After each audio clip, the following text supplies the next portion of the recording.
Selamat petang, salam sejahtera. Terima kasih kerana bersama dengan saya, edisi Bongkar Jangan Tak Bongkar, bongkar sampai terlondeh, ulas jangan tak ulas, ulas sampai orang tahu. Petang ini aku nak ulas tentang satu isu besar berkaitan dengan pindaan perlembagaan UMNO yang mungkin akan diterima oleh ROS, tetapi dengan syarat yang mungkin tidak disukai oleh Zahid Hamidi. Dan menurut UMNO, iaitu Mat Maslan sendiri, Setiausaha Agung UMNO, beliau mengatakan sekiranya ROS menolak pindaan UMNO tersebut, dia mempunyai pelan B. Walau bagaimanapun, pendedahan ini amat luar biasa apabila pelan B UMNO didedah Mat Maslan boleh cetus krisis politik baru. Sudahlah baru-baru ini, tahun 2021-2020, Malaysia penuh dengan krisis politik. Ditambah lagi, adakah ini adalah krisis politik baru Malaysia? Beberapa sumber dalaman parti mendedahkan kenyataan perancangan pelan B yang didedahkan oleh Ahmad Maslan baru-baru ini berkemungkinan boleh mencetus satu lagi krisis politik.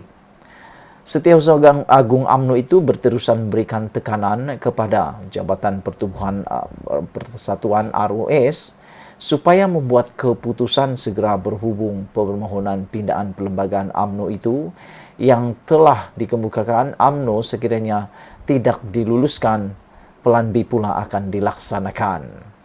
Jadi, apakah pelan B yang dimaksudkan oleh Ahmad Maslan tersebut yang hendak dilaksanakan UMNO?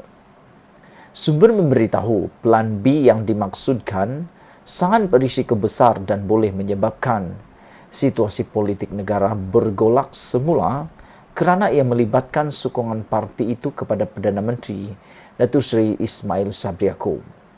Ahmad Maslan tidak memperincikan pelan B tersebut kepada umum kerana menyifatkan ia sebagai strategi parti yang perlu dirahsiakan.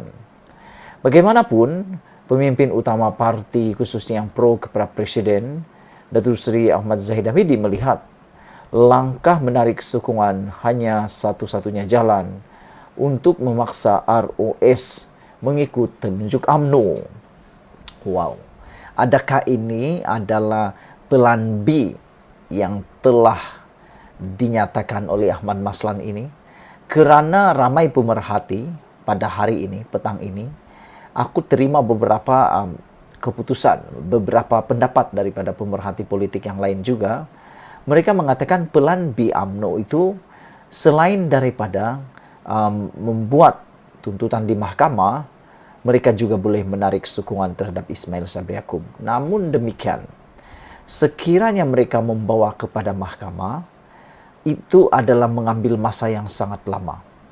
Dengan kata lain, mungkin keputusannya berlaku selepas PRU.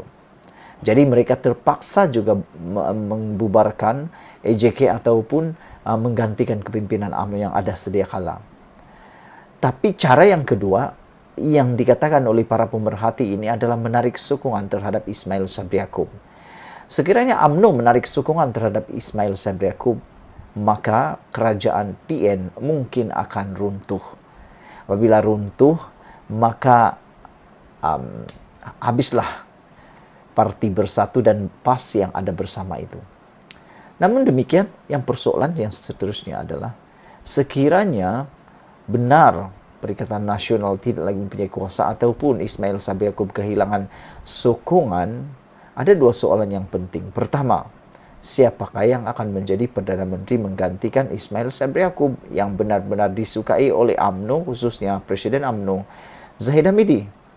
Soalan yang kedua adalah, adakah mereka tidak terfikir kesan kalau mereka menarik sokongan? Adakah rakyat akan gembira atau siapa yang gembira? Pada pendapat aku, rakyat tak akan gembira, tapi yang gembira mungkin para pemimpin yang memerlukan penarikan sokongan tersebut. Pelan B itu adalah menarik sokongan terhadap Ismail Sabri Yaakob. Apalagi, sebab itu Mat Maslan tidak mahu mendedahkan kerana rancangan itu sangat ekstrim dan boleh menyebabkan perpecahan dalaman parti lebih teruk, kata sumber itu lagi. Menurut sumber juga, senario sama sebelum ini pernah berlaku di Melaka, sehingga menyaksikan PRN terpaksa diadakan, dan disebabkan itu UMNO berani untuk mengambil langkah sama seperti yang berlaku di Melaka. Di Melaka, kerajaan negeri dijatuhkan oleh UMNO sendiri.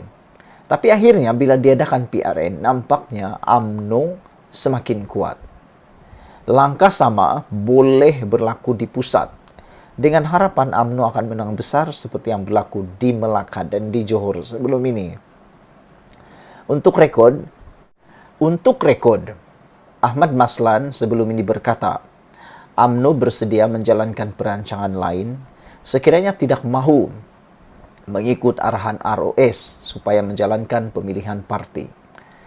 UMNO ada plan B katanya, namun jika tidak mahu plan B, maka kita akan adakan pemilihan parti sebelum 29 Desember ini, katanya lagi. Bagaimanapun, kita laksanakan plan B jika ROS tidak lulus permohonan pindahan perlembagaan berbanding membuat pemilihan, katanya dipetik laporan media. Ahmad Maslan berkata, UMNO sebenarnya tidak mempunyai pilihan lain jika ROS tidak mau memberikan kelulusan kepada mereka. Tetapi jika keadaan memaksa, plan B tersebut akan dilaksanakan. Menurut Ahmad Maslan lagi, UMNO sebenarnya tidak mau buat plan B itu. Kita harap ROS luluskan permohonan, kerana tak ada sebab ia tidak dilulus kerana ia sama dengan apa yang dilakukan MCA sebelum ini, katanya lagi. UMNO sebelum ini meninggalkan atau menangguhkan pemilihan parti di semua peringkat cawangan, bahagian dan majlis tertinggi selama 18 bulan selepas penggal 2018-2021 berakhir pada 30 Jun tahun lepas. Jika dihitung, tempo 18 bulan itu akan tamat pada hujung tahun ini dan pemilihan UMNO perlu diadakan sebelum 30 Disember 2022. Tinggal beberapa hari menjelang tarik akhir 16 Julai untuk ROS memuktamadkan keputusannya terhadap permohonan dibuat UMNO sebelum ini. Perwakilan UMNO pada Perhimpunan Agung khas 15 Mei yang lepas telah sebulat suara meluluskan beberapa resolusi untuk membuat pindahan perlembagaannya, termasuk membenarkan pemilihan dalaman selepas PRU 15 atau selepas PRU.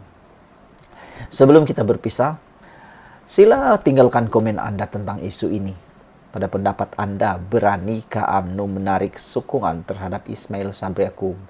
Adakah mereka sanggup dilihat sebagai pengkhianat kepada rakyat, membubarkan parlimen dengan paksaan, dengan maksa melalui menarik sokongan? Dan adakah apabila mereka menarik sokongan, mereka benar-benar boleh menang pula dalam undi tidak percaya? Aku fikir ini tidak akan berlaku, karena bukan semua orang mahu pemilihan awal, dan bukan semua juga orang mahu pemilihan dilewatkan. Aku fikir lebih ramai yang mahu dia diawalkan. Sekian dulu isu kali ini. Jangan lupa tinggalkan komen Anda, tekan butang subscribe, dan kita jumpa lagi. Bye-bye.